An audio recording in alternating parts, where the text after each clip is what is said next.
Percent 1% తొందర ఎందుకన్నా? ఎందుకు తొందర? వెయిట్ ఇది మళ్ళీ కొడతా వద్దు బాబా.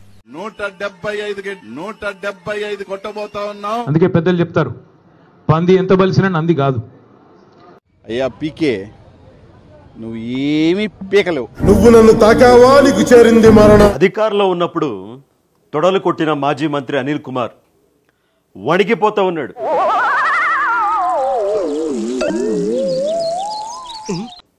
అధికారంలో ఉన్నప్పుడు మీసాలు మలేసిన అనిల్ కుమార్ పల్నాటి పులిందా నేను, మన పేరు చెప్తే పల్నాడులో పెద్ద పెద్ద పైలు వాళ్ళందరూ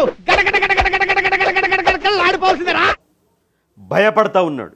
అన్నా నన్ను క్షమించన్నా, ఎర్రి బాగులో అన్నా, వెనక ముందు ఎవరూ లేని అనాథరన్నా. అధికారంలో ఉన్నప్పుడు బూతులతో రంకెలతో రెచ్చిపోయిన మాజీ మంత్రి అనిల్ కుమార్ బిక్కు బిక్కుమంటా ఉన్నాడు.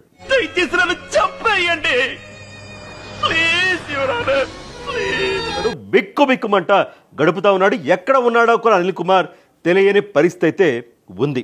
ఎంత పిరికి సన్నాసులు సీమలు ఎలాగరా పుట్టారు? చత్త నా కొడకల్లా. ఘోరాతి ఘోరంగా ఓడిపోవడానికి మంత్రిగా మాజీ మంత్రిగా అనిల్ కుమార్ చేసిన రాజకీయాలు నెల్లూరులో పార్టీని సర్వనాశనం చేశాయి. నిన్ను నమ్ముకున్నందుకు పెద్ద బొక్క. మేమందరం కనీసం 1-2 సీట్లు కూడా రాకుండా అని నెల్లూరు జిల్లాలోని రెడ్డి సామాజిక వర్గ నేతలు జగన్మోహన్ రెడ్డి గారికి కూడా చాలా ఫిర్యాదులు చేశారు. అందుకనే జగన్మోహన్ రెడ్డి గారు కూడా అనిల్ కుమార్ని పక్కన పెట్టేశారు. మీరేం కంగారు పడకండి, అన్నిటికీ ఆ దేవుడే ఉన్నాడు. అంటే మీరు లేరా సార్?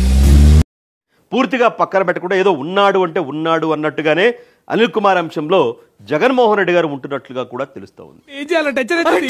టెన్షన్ పడక మామ, ప్లీజ్ కూల్గా ఆలోచిద్దాం రా.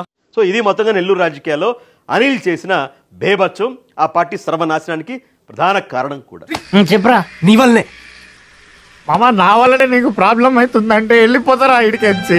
ఎప్పుడైనా సరే అనిల్ కుమార్ అరెస్ట్ కావచ్చు అని అయితే తెలుస్తా ఉంది. అందుకనే భయపడిన అనిల్ అజ్ఞాతంలోకి వెళ్ళాడు.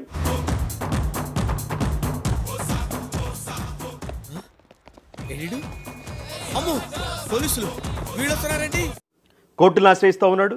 మరి కోర్టులో ఎలాంటి తీర్పు ఈ అంశంలో అంటే ఎందుకంటే ప్రతి సీను క్లైమాక్స్ లా ఉంటది కదా. ప్రభు హరిరామ్ కృష్ణరాధం జగన్మోహన్ రెడ్డి ఇలాంటి ఎంటర్టైనింగ్ ధమాకాలు ఇంకా చూడాలనుకుంటే like, share and subscribe to